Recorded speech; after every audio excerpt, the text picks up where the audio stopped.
MLC ಚುನಾವಣೆ ರಾಜ್ಯ ರಾಜಕೀಯದಲ್ಲಿ ಹೊಸ ಚರ್ಚೆಯನ್ನು ಹುಟ್ಟಾಕಿದೆ. ಎಸ್ಪೆಷಲಿ CM ಸಿದ್ದರಾಮಯ್ಯ ಅವರ ಪುತ್ರ ಯತೀಂದ್ರ ಸಿದ್ದರಾಮಯ್ಯ ಅವರನ್ನ ಪರಿಷತ್ಗೆ ಕಳಿಸ್ಬೇಕು. ಇದು ಸಿದ್ದರಾಮಯ್ಯ ಅವರ ಸೇಫ್ ಗೇಮ್. ಲೋಕಸಭಾ ಚುನಾವಣೆಯಲ್ಲಿ ಯಾವುದೇ ರಿಸ್ಕ್ ಅನ್ನ ತಮ್ಮ ಪುತ್ರ ತೆಗೆದುಕೊಳ್ಬಾರ್ದು. ಪಕ್ಷಕ್ಕಾಗಿ ದುಡಿದಂತ ನಿಷ್ಠಾವಂತ ಕಾಂಗ್ರೆಸ್ನ ಮುಖಂಡ ಲಕ್ಷ್ಮಣ್ ಅವ್ರನ್ನ ನಾನಾ ರೀತಿಯಲ್ಲಿ ಹೊಗಳಿದ್ರು. ಲಕ್ಷ್ಮಣ್ ಅವರನ್ನ ಯದುವೀರವರ ವಿರುದ್ಧ ಕಣಕ್ಕೆ ಕೂಡ ಇಳಿಸಿದ್ರು. ಇನ್ನು ಫಲಿತಾಂಶ ಕುತೂಹಲವನ್ನ ಮೂಡಿಸಿದೆ ಜೂನ್ 4ನೇ ತಾರೀಕು. ಆದರೆ CM ಸಿದ್ದರಾಮಯ್ಯ ಅವರು ವಿಧಾನಸಭಾ ಚುನಾವಣೆಯ ಸಂದರ್ಭದಲ್ಲಿ ಕೋಲಾರದಲ್ಲಿ ನಿಂತ್ಕೋತಾರೆ. ಕೋಲಾರದಲ್ಲಿ ನಿಲ್ಲೋದೆ ಕನ್ಫರ್ಮ್. 2-3 ಸಲ ಕ್ಷೇತ್ರಕ್ಕೆ ಕೂಡ ಹೋಗಿ ಬಂದ್ರು. ಆದ್ರೆ ಕೊನೆ ಕ್ಷಣದಲ್ಲಿ ಹೈಕಮಾಂಡ್ ಹೇಳಿದ್ದು ಕೋಲಾರ ಸೇಫ್ ಅಲ್ಲ, ನೀವು ವರ್ಣಾ ಕ್ಷೇತ್ರಕ್ಕೆ ಬನ್ನಿ. ವರ್ಣಾ ಕ್ಷೇತ್ರದಲ್ಲಿ ತಂದೆಗಾಗಿ ಯತೀಂದ್ರ ಸಿದ್ದರಾಮಯ್ಯ ಅತಿ ದೊಡ್ಡ ತ್ಯಾಗವನ್ನ ಮಾಡಿದ್ರು.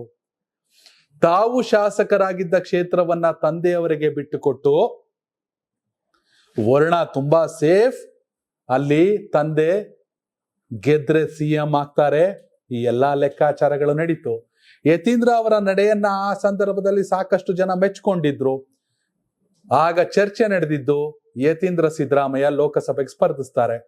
ಆದ್ರೆ ಯಾವಾಗ ಆಂತರಿಕ ಸರ್ವೆಗಳು CM ಸಿದ್ದರಾಮಯ್ಯ ಅವರಿಗೆ ಆಪ್ತರು ಕೊಟ್ಟಂತ ಸಲಹೆಗಳು ಯತೀಂದ್ರಗೆ ಈ ಬಾರಿ ಲೋಕಸಭೆ ಸೇಫ್ ಅಲ್ಲ, ಮಗನ ಭವಿಷ್ಯವನ್ನ ಯಾವುದೇ ಕಾರಣಕ್ಕೂ ಕೂಡ ರಾಜಕೀಯವಾಗಿ ಮುಗಿಸಬಾರದು ಅಥವಾ ಸೋಲಿಸಬಾರದು ಅನ್ನೋ ಲೆಕ್ಕಾಚಾರದಲ್ಲಿ ಯತೀಂದ್ರ ಅವರನ್ನ ಚುನಾವಣೆಯಿಂದ ಹಿಂದೆ ಸರಿಯುವಂತೆ ಮಾಡಿದ್ರು.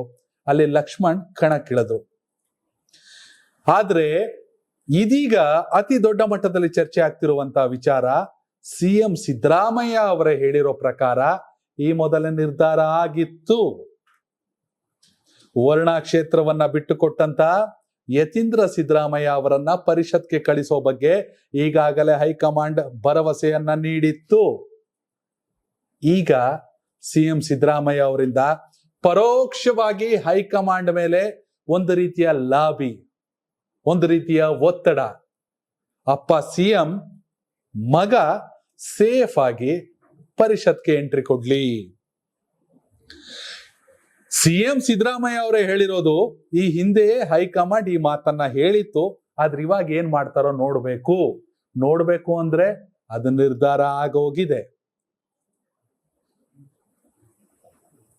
CM ಸಿದ್ದರಾಮಯ್ಯ ಅವರು ತಮ್ಮ ಮಗನ ರಾಜಕೀಯದ ಭವಿಷ್ಯದ ವಿಚಾರದಲ್ಲಿ ತುಂಬಾ ನಾಜೂಕಿನ ಮತ್ತು ತುಂಬಾ ಸ್ಮಾರ್ಟ್ ಆಗಿ ಹೆಜ್ಜೆಯನ್ನ ಇಡ್ತಿದ್ದಾರೆ ಅನ್ನೋದು ಎಲ್ಲರಿಗೂ ಕೂಡ ಸ್ಪಷ್ಟ. ಮಗನಿಗೆ ಅಧಿಕಾರ ಬೇಕು, ಆದ್ರೆ ಚುನಾವಣಾ ರಾಜಕೀಯ ಬೇಡ, ಲೋಕಸಭಾ ಚುನಾವಣೆ ಬೇಡ, 2028ರವರೆಗೂ ಕಾಯೋ ಅನಿವಾರ್ಯತೆ ಇಲ್ಲ. ಮಗ ಮತ್ತೆ ಬರಬೇಕು ಅಂದ್ರೆ, ಈ ಹಿಂದೆ ಶಾಸಕರಾಗಿದ್ರು, ವರ್ಣಾ ಕ್ಷೇತ್ರದಿಂದ ಗೆದ್ದು ಇದೀಗ ಮತ್ತೆ ವಿಧಾನಸೌಧಕ್ಕೆ ಬರಬೇಕು ಅಂದ್ರೆ ಪರಿಷತ್ತಿಗೆ ಬರಬೇಕು. ಚುನಾವಣಾ ರಾಜಕೀಯ ಅಲ್ಲ, ಹೈಕಮಾಂಡ್ ನ ಲಾಬಿ ಮೂಲಕ. ಈ ವಿಚಾರ ಮೊದಲೇ ಚರ್ಚೆ ಆಗಿತ್ತು ಅನ್ನೋದು ಸಿದ್ದರಾಮಯ್ಯನವರ ಬಾಯಿಂದಲೇ ಬಂದಿರುವ ಮಾತಾಗಿರೋದ್ರಿಂದ ಲೋಕಸಭಾ ಚುನಾವಣೆಯ ಸಂದರ್ಭದಲ್ಲಿ ಸಿದ್ದರಾಮಯ್ಯ ಅವರು ಯತೀಂದ್ರ ವಿಚಾರದಲ್ಲಿ ಈ ಸ್ಪಷ್ಟನೆಯನ್ನ ಮೊದಲೇ ಕೊಡಬಹುದಿತ್ತು.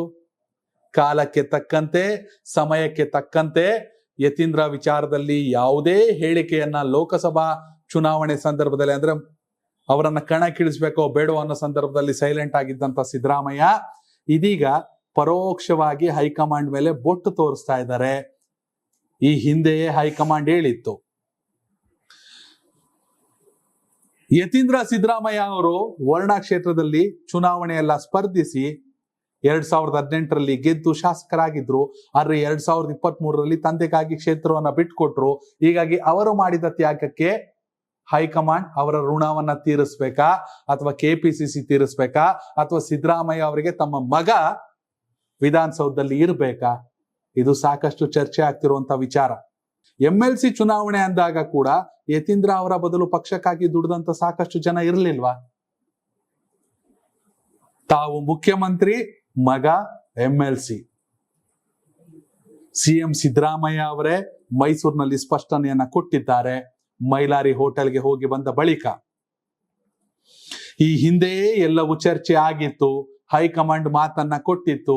ಈಗ ಏನ್ ಮಾಡ್ತಾರೋ ಗೊತ್ತಿಲ್ಲ. ಈ ಹಿಂದೆಯೇ ಚರ್ಚೆ ಆಗಿತ್ತು ಅಥವಾ ಹೈಕಮಾಂಡ್ ಮಾತನ್ನ ಕೊಟ್ಟಿತ್ತು ಅನ್ನೋ ಹೇಳಿಕೆಯನ್ನ ನೀಡದೆ MLC ಚುನಾವಣೆ ಸಂದರ್ಭದಲ್ಲಿ ಅವರ ಹೆಸರು ಬಂದಿದ್ರೆ ಓಕೆ. ಆದ್ರೆ ಇಲ್ಲಿ ಒಂದು ಸ್ಪಷ್ಟ ಆಗ್ತಾ ಇದೆ ಕಾರ್ಯಕರ್ತರಿಗೆ, ಎಲ್ಲವೂ ಪೂರ್ವ ನಿರ್ಧಾರಿತ. ಯತೀಂದ್ರ ಸಿದ್ದರಾಮಯ್ಯ ಅವರು ಲೋಕಸಭೆ ಚುನಾವಣೆ ನಿಂತ್ರೆ ಸೋಲ್ತಾರೆ ಅನ್ನೋ ರಿಪೋರ್ಟು. ಹೀಗಾಗಿ ಚುನಾವಣೆಯಲ್ಲಿ ಸೋತ್ರೆ ಅದು ಸಿದ್ದರಾಮಯ್ಯ ಅವರ ಸೋಲು. ಮುಖ್ಯಮಂತ್ರಿ ಆಗಿದ್ದುಕೊಂಡು ಮಗನನ್ನ ಗೆಲ್ಲಿಸಿಕೊಳ್ಳಲಾಗಲಿಲ್ಲವೇನೋ ಅನ್ನುವಂತಹ ಒಂದು ರೀತಿಯ ಬೇಸರ ಅಥವಾ ವಿರೋಧಿಗಳ ಟೀಕೆ CM ಸಿದ್ದರಾಮಯ್ಯ ಅವ್ರನ್ನ ಕಾಡದೆ ಬಿಡ್ತಾ ಇರಲಿಲ್ಲ. ಇದೀಗ ಎಲ್ಲವೂ ಮೊದಲೇ ಚರ್ಚೆ ಆಗಿತ್ತು ಅನ್ನೋ ಮೂಲಕ ತಮ್ಮ ಮಗನನ್ನ MLC ಮಾಡೋದು ಫಿಕ್ಸ್ ಅನ್ನೋ ರೀತಿಯ ಹೇಳಿಕೆಯನ್ನ CM ಸಿದ್ದರಾಮಯ್ಯ ಕೊಟ್ಟಿದ್ದಾರೆ. ಬಿಜೆಪಿಯನ್ನ ಟೀಕಿಸುವ ಅಥವಾ ಬೇರೆ ಪಕ್ಷದವರನ್ನ ಟೀಕಿಸುವ ಕಾಂಗ್ರೆಸ್ಸಿಗರು, ಎಸ್ಪೆಷಲಿ CM ಸಿದ್ದರಾಮಯ್ಯ ಕೂಡ ತಮ್ಮ ಮಗನ ರಾಜಕೀಯವನ್ನ ಸೇಫ್ ಆಗಿ ತೆಗೆದುಕೊಂಡು ಹೋಗೋ ಲೆಕ್ಕಾಚಾರದಲ್ಲಿದ್ದಾರೆ ಅನ್ನೋದು ಸ್ಪಷ್ಟ ಆಗ್ತಾ ಇದೆ. ಲೋಕಸಭಾ ಚುನಾವಣೆ ಸಂದರ್ಭದಲ್ಲಿ ಯಾವುದೇ ರಿಸ್ಕ್ ಅನ್ನ ತೆಗೆದುಕೊಳ್ಳದಂತಹ ಯತೀಂದ್ರ ವಿಚಾರದಲ್ಲಿ CM ಸಿದ್ದರಾಮಯ್ಯ ಅವರು ಮಗನಿಗೆ ಈಗೊಂದು ಅಧಿಕಾರ ಸಿಗಬೇಕು ಅನ್ನೋ ಕಾರಣಕ್ಕಾಗಿ MLC ಹೈಕಮಾಂಡ್ ಮೇಲೆ ಬೊಟ್ಟು ತೋರಿಸ್ತಾ ಇದ್ದಾರೆ. ಎಲ್ಲವೂ ಪೂರ್ವ ನಿರ್ಧಾರಿತ ಅಂತಿದ್ದಾರೆ. ಸಚಿವರಾಗಿರುವಂತಹ HC ಮಹದೇವಪ್ಪ ಅವರು ಕೂಡ ಮಾತನಾಡ್ತಾ ಯತೀಂದ್ರ ಅವರು ತ್ಯಾಗ ಮಾಡಿದ್ರು. ತ್ಯಾಗ ಯಾರಿಗ್ ಮಾಡಿದ್ರು? ಪಕ್ಷಕ್ಕಾಗಿ ಮಾಡಿದ್ರ? ದೇಶಕ್ಕಾಗಿ ಮಾಡಿದ್ರ? ತಂದೆಗಾಗಿ ಮಾಡಿದ್ರು ಅಷ್ಟೇ. ಇದೀಗ ತಂದೆಯಿಂದ ಮಗನಿಗೆ MLC ಮಾಡುವಂತ ಅತಿ ದೊಡ್ಡ ಗಿಫ್ಟ್. ಇದು ಬಿಜೆಪಿ ವಲಯದಲ್ಲಿ ಚರ್ಚೆ ಆಗ್ತಿರುವಂತ ವಿಚಾರ. ಸಿದ್ದರಾಮಯ್ಯ ಅವರು ಕೂಡ ಫ್ಯಾಮಿಲಿ ಪಾಲಿಟಿಕ್ಸ್ಗೆ ಅತಿ ಹೆಚ್ಚು ಒತ್ತನ್ನ ಕೊಡ್ತಾರೆ ಅನ್ನೋದಕ್ಕೆ ಇದು ಸ್ಪಷ್ಟ ಉದಾಹರಣೆ. ಅವರೇ ಕೊಟ್ಟಿರುವ ಹೇಳಿಕೆಯಂತೆ. ವೀಕ್ಷಕರೇ, ತಂದೆ CM ಆಗಿರುವಾಗ ಮಗನೂ ಕೂಡ MLC ಆಗುವಂತ ಅನಿವಾರ್ಯತೆ ಇದೆಯಾ?